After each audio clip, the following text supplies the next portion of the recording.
آپ ارشاد فرماتے ہیں نظر تو الی بلاد اللہ جمعن، ساری خدا دی خدائی عبد القادر کے سامنے ایسے ہے جیسے ہتھیلی پر رائی کا دانا رکھا ہوا ہے۔ ایک آیت پڑھتے ہیں، کہتے ہیں کہ عید میلاد النبی منانے کا حکم قرآن مجید میں موجود ہے۔ لوگ کہتے ہیں ریفرنس دو بھائی، کیسے خوشی منا سکتے ہیں، کیسے خرچ کر سکتے ہیں، چلو بھائی ریفرنس بھی لے لو۔ اللہ فرماتا ہے قل بفضل اللہ وبرحمتہ فبذلک فلیفرحوا هو خیر مما یجمعون، 11واں پارہ سورہ یونس آیت نمبر 58۔ ٹھیک ہے، یاد کر لینا۔ اس کا ترجمہ کیا ہے؟ ترجمہ بھی کیا اعلیٰ حضرت نے کیا۔ تم فرماؤ اللہ ہی کے فضل اور اسی کی رحمت اور اسی پر چاہیے کہ خوشی کریں، وہ ان کے سب دھن دولت سے بہتر ہے۔ اللہ کی رحمت اور فضل پر خوشی کریں تو سب دھن دولت سے بہتر ہے۔ اچھا پھر اللہ کی کوئی بھی رحمت ہو تو خوشی کرنے کا حکم ہے، تو جو سب سے بڑی رحمت ہو۔ اب سوچیں، اور وہ بھی فعل امر کے ساتھ، حکم کے ساتھ۔ سورہ یونس کی آیت ہے، آیت نمبر 58۔ اللہ فرماتا ہے قل بفضل اللہ وبرحمتہ فبذلک فلیفرحوا، کہا کہ اللہ کے فضل اور اللہ کی رحمت سے، اس سے لوگوں کو خوش ہونا چاہیے۔ اللہ کے فضل سے اور اللہ کی رحمت پر لوگوں کو خوش ہونا چاہیے۔ تو ابھی کیا کہتے ہیں؟ کہتے ہیں کہ اس میں یہ ہے کہ اللہ کی رحمت پر خوش ہونا چاہیے۔ تو اللہ کے نبی صلی اللہ علیہ وسلم بھی اللہ کی رحمت ہے، بلکہ رحمت للعالمین ہے۔ تو جب رحمت، اللہ کی رحمت پر خوش ہونے کا حکم ہے، تو رحمت للعالمین پہ کیوں نہ خوشی منائی جائے؟ تو کہتے ہیں کہ یہ اللہ تعالیٰ کا حکم ہے۔ دیکھیے اس آیت میں جشن منانے کا حکم نہیں ہے، بلکہ اس آیت میں یہ ہے کہ اللہ جو بھی فضل، جو بھی نوازتا اللہ تعالیٰ، اس پہ خوش ہونا چاہیے۔ تو خوش ہونا ایک الگ چیز ہے اور جشن منانا الگ چیز ہے۔ اور سب سے بڑی بات یہ ہے کہ یہ جو حکم ہے، قل کہہ دیں، فلیفرحوا، خوش ہو جائیں۔ یہ حکم ہے نا، خوش ہو جائیں۔ یہ حکم سب سے پہلے کس کو ملا؟ آپ کو، سب سے پہلے صحابہ کرام کو ملا نا۔ تو صحابہ کرام کو جب یہ حکم ملا تو عمل کیوں نہیں کیا انہوں نے؟ اگر خوش ہونے کا مطلب یہ تھا کہ جشن مناؤ، وہ بھی اللہ کے نبی صلی اللہ علیہ وسلم کی ولادت پہ، بھائی اس میں یہ کہ اللہ تعالیٰ، یہ جو ہے نا کہ اللہ کے نبی صلی اللہ علیہ وسلم رحمت للعالمین ہے، تو اللہ کے نبی صلی اللہ علیہ وسلم کی پوری زندگی رحمت ہے نا۔ ایسا تھوڑی کہ صرف ولادت ہی رحمت ہے۔ ہاں، آپ کی رسالت رحمت نہیں ہے، آپ کی دعوت رحمت نہیں ہے، آپ نے جو جنگوں میں شرکت کی وہ رحمت نہیں ہے، جنگ بدر ہے، فتح مکہ ہے، ہجرت ہے، بہت ساری چیز، یعنی آپ کی پوری زندگی کو رحمت کہا گیا نا، نہیں کہ صرف ولادت کو۔ اور آپ کہتے نہیں ولادت ہی رحمت ہے، پوری زندگی ہے نا۔ تو اگر آپ کو جشن منانا ہے تو کیا زندگی بھر کب کب جشن مناؤ گے؟ ولادت پر جشن مناؤ گے، یوم رسالت پر جشن مناؤ گے، یا جنگ بدر کے موقع پہ جشن مناؤ گے، فتح مکہ کے موقع پہ جشن مناؤ گے، ہجرت کس چیز کو لے کے جشن مناؤ گے؟ پوری زندگی رحمت ہے اللہ کے نبی صلی اللہ علیہ وسلم کی۔ تو اس آیت میں اس چیز کا حکم نہیں ہے کہ ولادت کو لے کے جشن مناؤ۔ اگر یہ حکم ہوتا تو آپ سوچیں صحابہ کرام کو کرنا چاہیے تھا نا عمل۔ اور صحابہ کرام کون ہیں کہ جب نماز کا حکم ہوتا نا تو یہ صحابہ کرام اتنی نماز پڑھتے ہیں کہ اللہ کے نبی صلی اللہ علیہ وسلم کو روکنا پڑتا ہے کہ اتنی نماز مت پڑھو، تمہارے بال بچوں کا بھی تم پر حق ہے۔ یعنی فرائض کے ساتھ ساتھ نفل نمازیں اتنی زیادہ پڑھنے لگے کہ نبی کو روکنا پڑتا ہے کہ اتنا زیادہ نہیں، بال بچوں کا بھی۔ ایک صحابی کہتے ہیں نا کہ میں تو شادی ہی نہیں کروں گا، رات بھر نماز پڑھوں گا۔ تو آپ صلی اللہ علیہ وسلم نے ان کو بلا کے ان کو ڈانٹا، کہا نہیں، یہ میرا طریقہ، میں نماز بھی پڑھتا ہوں، رات میں سوتا بھی ہوں، یہ میرے طریقے کے خلاف ہے۔ ایک صحابی نے کہا کہ میں ہمیشہ روزہ رکھوں گا، یہ قرآن میں ہے نا روزہ رکھنے کا حکم ہے۔ اب روزہ رکھنے کا حکم آیا، اتنا روزہ رکھنے لگے صحابہ کہ منع کرنا پڑا۔ زکوٰۃ کا حکم آتا ہے، صحابہ کرام فرض تو جانے دیجئے، نفل زکوٰۃ اتنا دیتے، کوئی اپنا پورا گھر اللہ کی راہ میں دے رہا ہے۔ اللہ کے نبی صلی اللہ علیہ وسلم کو سمجھانا پڑا رہا ہے، بھائی کچھ بال بچوں کے لیے بھی بچا کے رکھو۔ ذرا سوچیں، نماز کا حکم آئے تو اتنا نماز پڑھیں، وہ روزے کا حکم آئے اتنے روزے رکھیں، زکوٰۃ کا حکم آئے پوری دولت لٹا دیں، اور عید میلاد النبی کا حکم ہو کوئی زندگی میں کبھی نہ منائے، جبکہ یہ تو بڑا آسان ہے۔ یعنی سال میں ایک دفعہ منانا تھا، نماز تو ڈیلی کا مسئلہ ہے، روزہ تو اکثر مسئلہ ہے، نفلی روزے تو ہر مہینے میں رکھے جاتے ہیں، ایام بیز ہے، پیر کے روزے ہیں، جمعرات کے روزے تو ہر مہینے کا مسئلہ ہے۔ لیکن یہ عید میلاد النبی سال میں ایک دفعہ منانا تھا، لیکن نہیں، یہ نہیں ہو پا رہا ہے۔ تم نے حضرت لقمان کی بات نہیں سنی؟ سورہ لقمان میں اللہ نے کیا کہا؟ ان الشرک لظلم عظیم، سب سے بڑا ظلم شرک ہے۔ تو خرافات سے، غلط چیزوں سے اپنے آپ کو بچا کر رکھو، نبی مکرم صلی اللہ علیہ وسلم کی کامل اور مکمل اتباع کرو، اس لیے کہ کہیں ایسا نہ ہو کہ دنیا میں جن اعمال کو آپ اپنے لیے بہتر سمجھ رہے ہو آخرت میں اس کا کوئی فائدہ نہ ہو۔ الذین ضل سعیہم فی الحیات الدنیا وہم یحسبون انہم یحسنون صنعا، اللہ کہتے ہیں کہ دنیا میں بدعات میں پڑے رہو گے، خرافات میں پڑے رہو گے، نبی اکرم صلی اللہ علیہ وسلم کی مخالفت کرو گے تو آخرت میں تمہارے اعمال تمہارے کسی کام نہیں آنے والے، اس لیے کہ ہر بدعت گمراہی ہے اور ہر گمراہی جہنم میں لے کر جانے والی ہے۔ کروایا جا رہا دنیا والوں کو، یہ وحشیت ہے، یہ بربریت ہے، یہ حیوانیت ہے، یہ جانوریت ہے، یہ اسلام کے نام پر کلنک کا ٹیکہ ہے۔ اور رب ذوالجلال کی قسم ہم تمہیں منع نہیں کریں گے، تم کرو، تم جاؤ، اس سے بھی زیادہ کرو، لڑکیوں کو ننگا نچاؤ، ہمارے باپ کا کیا جاتا ہے، خلط ملط کرو، شرک کرو، کفر کرو، ہم تو صرف اللہ کی بات بتائیں، ہم منع تکلیف ہم کو صرف اس لیے ہوتی ہے کہ ان باتوں کو اسلام سے منسوب کیا۔ یعنی 253 ہجری میں اس کی آغاز ہوئی، تو گویا کہ اسلام مکمل ہونے کے بعد 253 سال بعد یہ تعزیہ داری شروع ہوئی، تو گویا کہ اس سے اسلام کا کوئی تعلق ہے ہی نہیں۔ نبی نے عید بتایا، مرتے مر جائیں گے کبھی وہ عیدوں کو نہیں چھوڑیں گے۔ مصطفیٰ کی زبان نے عید نہیں کہا، ہماری جانیں چلی جائے۔ جس کو مصطفیٰ کی زبان نے عید نہیں کہا، ہم بھی اسے عید کبھی نہیں۔ جاؤ، ساری کائنات کے بڑے بڑے جتنے فقیہ ہیں، جتنے لوگ عید میلاد کا تذکرہ کرتے ہیں، ایک چھوٹے سے طالب علم کا ایک چیلنج، عمر بن الخطاب کی 10 سال کی خلافت، کیا 10 سالوں میں کبھی عید میلاد کا تذکرہ کیا عمر بن الخطاب؟ تابعین میں امام اعظم ابو حنیفہ رحمت اللہ علیہ سے ثابت کرو کہ کیا انہوں نے عید میلاد کا تذکرہ کیا؟ گستاخی کے فتوے لگائے جاتے ہیں اہل حدیثوں پر کہ یہ لوگ میلاد النبی نہیں مناتے۔ میرے بھائی، سال میں اللہ کے نبی نے سالانہ 2 عیدوں کا تذکرہ کیا ہے۔ جس کو اللہ کے نبی نے عید بتایا، مرتے مر جائیں گے کبھی وہ عیدوں کو نہیں چھوڑیں گے۔ اور رب کعبہ کی قسم، جس کو مصطفیٰ کی زبان نے عید نہیں کہا، ہماری جانیں چلی جائے۔ جس کو مصطفیٰ کی زبان نے عید نہیں کہا، ہم بھی اسے عید کبھی نہیں کہیں گے، یاد رکھنا۔ لوگاں تو ڈھپٹی بجا کے انگار میں کودتی محرم کے حوالے میں، اور کیا بولتی یہ چرے اسلام گتی، ہمیں چرے نبی کے نواسے کے چاہنے والے ڈھپٹی بجا لے کو انگار میں کودنے کا، انگار میں کودنے کا، آگ کے علاوے میں کودنے کا، اور بولتی آنگ میں پیرا ہے، آنگ میں پیرا ہے، وہی معمولی وہی مام دھین دھین دھین دھین گلے دھیڑ کا دلے گرتی، وہ گرتی تو گرتی ایسے گرتی، منہ میں انگار، آنگ پورا انگار، وہ پیرا بھی بچا۔ رفع الیدین، ہاتھوں کو اٹھانا، یعنی کہ تکبیر کے ساتھ میں یا تھوڑا آگے یا پیچھے رفع الیدین کرنا، ہاتھوں کو اٹھانا۔ حدیثیں ضرور ثابت ہیں کہ ابتدا میں نبی کریم صلی اللہ علیہ وسلم رفع الیدین فرماتے رہے ہیں، یعنی جیسے قیام کے بعد رکوع میں گئے، رکوع سے اٹھے تو پھر آپ نے دونوں ہاتھ اٹھائے، پھر آپ سجدے کے اندر گئے ہیں۔ تو جیسے امام شافعی کے پیروکار ایسا ہی کرتے ہیں، لیکن ہمارے احناف کے نزدیک یہ حدیثیں منسوخ ہو چکی ہیں۔ دیکھا کہ کچھ لوگ رفع کر رہے ہیں، آپ فرماتے کیا یہ وقت نہیں آیا کہ تم اسے چھوڑ دو کہ رسول اللہ نے یہ عمل پہلے کیا بعد میں اس کو چھوڑ دیا؟ تو جو عمل نبی چھوڑ دے تو پہلے والا عمل منسوخ ہو جاتا ہے، منسوخ عمل پر عمل کرنا جائز نہیں ہوتا۔ رفع یدین کرو، جی کیا کہا؟ نماز میں رفع یدین کرو۔ نماز میں رفع یدین بولنے والا کون ہے؟ نبی ہے۔ کرنے والے کون ہیں؟ صحابہ ہے۔ لکھا کہاں ہے؟ بخاری میں ہے۔ پوائنٹ ٹو بی نوٹڈ، لکھا کہاں ہے؟ بخاری میں ہے۔ مگر مسئلہ یہ ہے حضور یہ عمل ہمیشہ کرتے تھے یا کچھ دن کے لیے کیے تھے؟ کچھ دن کے لیے، کچھ دن کے لیے بے شک۔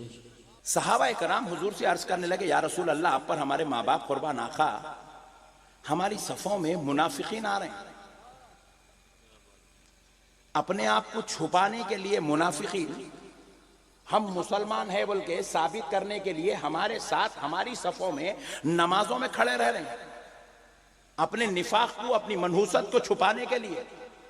لیکن یا رسول اللہ وہ اتنے شریر ہیں کہ نماز کو آتے وقت اپنے بغلوں میں بتوں کو رکھ کے لا رہے ہیں۔ کس کو رکھ کے لا رہے ہیں؟ بتوں۔ ذرا پیچھے والے تم بھی بولو، بتوں کو رکھ کے لا رہے ہیں، اور جب سجدے میں جا رہے ہیں تو بت نکال کے کیا کر رہے ہیں؟ سجدے کی جگہ رکھ کے اس کے سامنے سجدہ کر رہے ہیں. ہم آپ کو محسوس کرا رہے ہیں نماز پڑھ رہے ہیں بول کے، اور سجدے میں جا رہے ہیں تو پٹھے اپنا کام کر رہے ہیں. تو صحابہ کرام نے جیسے ہی حضور کو کہا یا رسول اللہ، وہ بغلوں میں بتوں کو رکھ کے لا رہے ہیں، چھوٹے چھوٹے بت بغلوں میں رکھ کے لا لے رہے تھے. نماز کے وقت سجدے کے وقت نکال رہا، سامنے رکھ کے اس کو مار رہا سجدہ. تو رسول اللہ فرمایا اچھا اتنی بڑی گیم کھیل رہے ہیں؟ تو بولے کہاں رکھ کے لا رہے ہیں بت؟ ذرا زور سے. تو حضور نے کہا ان کے بتوں کو اپن پہلے گرا دیں گے سجدے سے پہلے. بولے یا رسول اللہ وہ کیسے؟ حضور نے کہا میں جب بھی اللہ اکبر کہوں تم ہاتھوں کو اٹھاؤ. بولے یہ حکمت ہے، یہ بتوں کو گرانے کی تدبیر ہے. حضور نے کہا اللہ اکبر، ایک وقت ایسا کریں گا، پھر رکوع میں جانے سے پہلے کریں گا، پھر رکوع سے اٹھ کے کریں گا، وہاں تو گریں گا. پہلی رکعت میں اگر سنبھال لیا تو دوسری رکعت میں تو گریں گا، دوسری میں سنبھال لیا تو تیسری رکعت میں تو بت گرے گا، تیسری رکعت میں بھی سنبھالا تو چوتھی میں تو گرے گا. مصطفیٰ نے رفع یدین اس لیے نہیں کرایا کہ وہ میرے مصطفیٰ کی سنت تھی، اس لیے کروایا کیونکہ وہ حکمت. رفع الیدین کے متعلق بہت ساری حدیثیں ہیں، وہ ساری حدیثوں میں سے میں اس حدیث کو آپ کے سامنے پریزنٹ کرنا چاہتا ہوں. حدیث آپ کی اسکرین پر ہے، آپ دیکھ سکتے ہیں.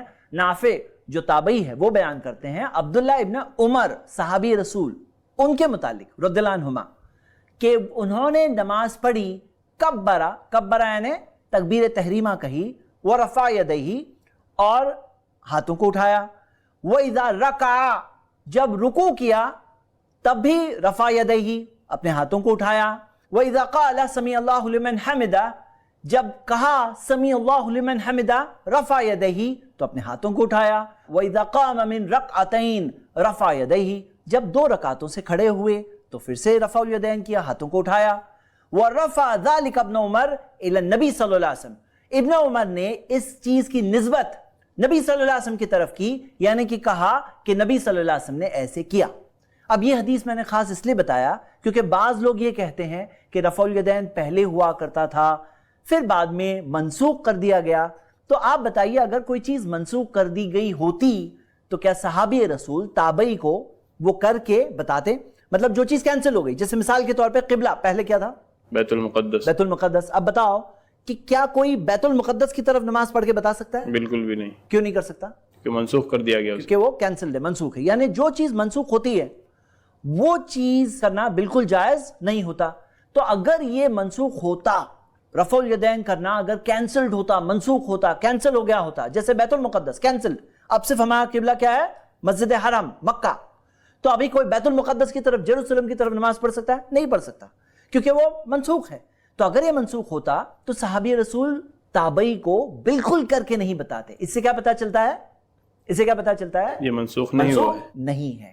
ہاں منسوخ نہیں ہے. اچھا لوگ اس بارے میں ایک سٹوری بولتے ہیں اور یہ سٹوری آپ کو کوئی صحیح حدیث میں تو ملے گی نہیں، ضعیف حدیث بھی نہیں ہے، بلکہ موضوع حدیث بھی اس بارے میں نہیں ہے. یعنی گڑی ہوئی حدیث میں بھی یہ سٹوری نہیں ہے جو لوگ بیان کرتے ہیں. اس سٹوری میں لوگ یہ بتاتے ہیں کہ وہ زمانے میں لوگ اپنے بغل میں بت رکھ کے آیا کرتے تھے. بت یعنی مورتیاں وغیرہ رکھ کے آیا کرتے تھے. تو نبی صلی اللہ علیہ وسلم نے فرمایا کہ رفع الیدین کرو، تاکہ رفع الیدین کرنے سے، سٹوری والے کہہ رہے ہیں یہ رفع الیدین کرنے سے وہ بت گر جائے. اب میرے پاس یہاں ایک چھوٹی سی ڈبی ہے، کوئی بت نہیں بلکہ ایک چھوٹی سی ڈبی ہے. آپ ذرا یہ اپنے بغل میں رکھ کر ابھی رفع الیدین کرو. دیکھ رہے ہیں آپ لوگ رفع الیدین کرنے سے کیا وہ ڈبی گر رہی ہے؟ اچھا ذرا ایسا کرو اور ایک بار کرو، نیچے کر کے پھر سے کرو. دیکھ رہے ہیں آپ لوگ، یہ دیکھیے یہیں پہ ہے، کچھ نہیں گر رہی ہے. ذرا ایسا کرو 4-5 بار کرو، فٹافٹ فاسٹ 4-5 بار کرو. گر رہی ہے. اور یہ تو چھوٹی سی ڈبی ہے، ٹائٹ ہو گئی ہے، اور بلکہ ٹائٹ ہوتی جا رہی ہے. اور بلکہ اگر کوئی مورتی بڑی ہوتی تو اور گرنے کے کم چانسز ہوتے ہیں. آپ خود سوچو اس سٹوری کی کیا حیثیت ہے. اور ذرا یہ بھی سوچو کہ اگر کسی کو لانا ہوتا تو کہاں رکھ کے آنا زیادہ ایزی، مطلب کہاں رکھ کے آنا زیادہ ایزیئر ہے؟ آپ سوچو کسی کو لانا ہوتا تو کہاں لاتا؟ کوئی جیب میں رکھ کر لاتا. جیب میں لیا. اب جیب میں رکھو تو کوئی وہاں پہ رکھتا یہاں یہ بغل میں رکھ کے لانا اور یہ سٹوری جو بیان کرتے ہیں یہ بالکل فیک سٹوری ہے. آپ سوچو صحیح بخاری کی حدیثیں، ثابت شدہ حدیثیں، وہ سب صحیح حدیثیں ایک گڑی ہوئی سٹوری سے منسوخ ہو جاتی ہے. یہ کون سا اپروچ ہے؟ یہ کون سا انصاف؟ یہ کون سے اعتدال کی بات ہے؟ بلکہ یہ سٹوری کوئی صحیح جگہ پہ تو نہیں ہے، بلکہ بعض ایسے لوگ جو صحابہ سے نفرت رکھتے ہیں، غلط عقیدے کے لوگ ہیں، وہ لوگ ایسی سٹوری بیان کرتے ہیں اور دوسرے لوگ بھی یہ بیان کرنے لگے. تو اس چیز کی کوئی حیثیت نہیں ہے. یہ چیز کی وجہ سے ہمیں سنت سے دور نہیں رہنا چاہیے. اگر آپ اس بارے میں اور سٹڈی کرنا چاہتے ہیں تو امام بخاری نے کتاب لکھی ہے جز رفع الیدین. یہ کتاب عربک میں ہے اوریجنل، آپ وہ کتاب پڑھ سکتے ہیں. اس کا اردو ترجمہ اور شرح شیخ زبیر علی زئی نے کی ہے. یہ کتاب ہے، آپ دیکھ سکتے ہیں. یہ کتاب آپ i+TV اکیڈمی میں کورس کے اندر جا کے ڈاؤن لوڈ بھی کر سکتے ہیں. قرآن کی آیتیں ہیں کہ علم غیب نہیں تھا یا حدیثیں پڑھتے ہیں تو ایک شوشہ کیا لاتے ہیں؟ ذاتی علم غیب نہیں تھا، عطائی علم غیب تھا. تو خود سے اگر کوئی چیز حاصل کرنا چاہے تو بالکل ممکن نہیں، لیکن رب کسی کو دینا چاہے تو یہی تو اہل سنت و جماعت کا عقیدہ ہے. علم غیب جو حضور صلی اللہ علیہ وسلم کے لیے ہم مانتے ہیں، یہ لوگ کہتے ہیں یہ سنی بریلوی سب شرک کر جاتے ہیں. رسول کے لیے بھی غیب کی خبر، غیب کا علم مانتے ہیں کہ اللہ عالم الغیب و شہادہ ہے. رسول کیسے عالم الغیب ہو گئے؟ میاں یہی تو سمجھنے کی بات ہے کہ ہم یہ نہیں کہتے کہ رسول بھی اللہ کی طرح علم غیب رکھتے ہیں، نہیں. ہم یہ کہتے ہیں اللہ جسے چاہے جتنا عطا فرمائے، اور اس نے اپنے رسول کو بے حساب عطا کیا. یہ قرآن میں ہے. تو تمہارا اور میرا جھگڑا کس بات کا؟ اللہ کی عطا پر ہے. اللہ کی عطا پر جھگڑا کرو گے؟ تمہیں یہ ماننا ہوگا. ہاں اگر کوئی یہ کہتا ہے کہ نہیں رسول کا خود کا ذاتی علم ہے تو اس کو کہو کہ گمراہ ہو گیا یہ شخص. ہم اس کو نہیں مانتے. ذاتی اور عطائی کا فرق صحابہ نے نہیں کیا ہے. اما عائشہ رضی اللہ عنہا نے جب یہ کہا کہ جو کہے کہ نبی صلی اللہ علیہ وسلم کے پاس غیب کا علم ہے وہ جھوٹ بولتا ہے، تو اما عائشہ رضی اللہ عنہ نے ذاتی اور عطائی کا فلسفہ پیش نہیں کیا. اور میں نے پہلے بھی پچھلے کسی اسٹریم میں واضح کیا تھا کہ اللہ کے نبی صلی اللہ علیہ وسلم کو جو علم غیب کا دعویٰ کیا جا رہا ہے وہ نہ ذاتی طور پر نہ عطائی، نہ ذاتی طور پر یہ تو کوئی مانتا ہی نہیں، اور عطائی طور پر بھی یعنی اللہ کے نبی صلی اللہ علیہ وسلم کو دیا بھی نہیں گیا. اور ذاتی طور پر تو بھائی علم غیب کیا، یعنی یہ ذاتی اور عطائی کی فرق کیوں آئی بھائی؟ کیا بتائیے کوئی اور چیز ذاتی طور پر ہے؟ یعنی علم غیب کے علاوہ کوئی ایک چیز ہے جو اللہ کے نبی صلی اللہ علیہ وسلم نے خود بنا لی ہو، اس کو عطا نہ کیا؟ کوئی سب کچھ تو عطا ہی ہے بھائی، سب کچھ عطا کرتا ہے اللہ تعالیٰ کا. کون سی چیز ہے جو اللہ کے نبی صلی اللہ علیہ وسلم یا کوئی اور از خود اس کو بنا لیں یا از خود اس کو اس کی تخلیق کر دیں؟ سب کچھ اللہ تعالیٰ کا عطا ہے. تو یہ تو مخلوق کی صفت ہے عطا، یعنی اللہ تعالیٰ نے سب کچھ عطا کیا ہے. تو یہ فرق لانا نا ذاتی عطائی، بھائی یہ فرق وہاں لاتے جہاں کچھ ذاتی ہوتی کچھ عطائی ہوتی. کچھ بھی ذاتی عطائی کا مسئلہ نہیں، سب کچھ اللہ تعالیٰ نے عطا کیا. اور اگر ہم صحابہ کرام کی جو میں فہم سلف کی بات کر رہا ہوں نا، صحابہ کرام رضی اللہ عنہم کا فہم دیکھیں تو صحابہ کرام کے فہم سے یہ چیز بھی کلیئر ہو جاتی ہے کہ عطائی طور پر بھی اللہ کے نبی صلی اللہ علیہ وسلم کو علم غیب نہیں دیا گیا ہے. چنانچہ میں آپ کے سامنے تفسیر طبری کا ایک حوالہ رکھوں. تفسیر طبری میں آپ دیکھیں گے جلد 9 صفحہ نمبر 282، اس میں امام طبری رحمہ اللہ اپنی سند کے ساتھ ایک روایت نقل کرتے ہیں، اور یہ دوسری سندوں سے یہ روایت اور الفاظ کے معمولی تغیر و تبدل کے ساتھ جس کا مفہوم یکساں رہتا ہے مسند احمد اور کئی کتابوں میں روایت موجود ہے. اس میں عبداللہ بن مسعود رضی اللہ تعالیٰ عنہ کیا فرماتے ہیں؟ کہتے ہیں کہ اعطی نبیکم، تمہارے نبی کو عطا کیا گیا، کل شیء، ہر چیز، ہر چیز تمہارے نبی کو صلی اللہ علیہ وسلم کو عطا کیا گیا، الا مفاتیح الغیب، لیکن غیب کی کنجیاں عطا نہیں کی گئیں. تو لو بھیا، آپ ذاتی عطائی کی بات کرتے ہیں تو صحابہ سے بھی کلیئر ہو گیا کہ عطا بھی نہیں کیا گیا. یہ تو تفسیر طبری میں سند کے ساتھ موجود ہے، مسند احمد میں بھی یہ روایت موجود ہے کہ عبداللہ بن مسعود رضی اللہ تعالیٰ عنہ فرما رہے ہیں کہ اللہ کے نبی صلی اللہ علیہ وسلم کو عطا کیا گیا، بہت ساری چیزیں عطا کی گئی، لیکن غیب کی کنجیاں نہیں دی گئی، مفاتیح الغیب، غیب کی کنجیاں نہیں دی گئی، تو عطا بھی نہیں کیا گیا. تو بہرحال میں کہہ یہ رہا تھا کہ چاہے قرآن کی آیت پیش کریں، چاہے اللہ کے نبی صلی اللہ علیہ وسلم کی حدیث پیش کریں، صحابہ کرام کا فہم ہونا چاہیے. تو جو حضرات یہ کہتے ہیں کہ علم غیب یہ صرف اللہ تعالیٰ کی صفت ہے، اللہ کے نبی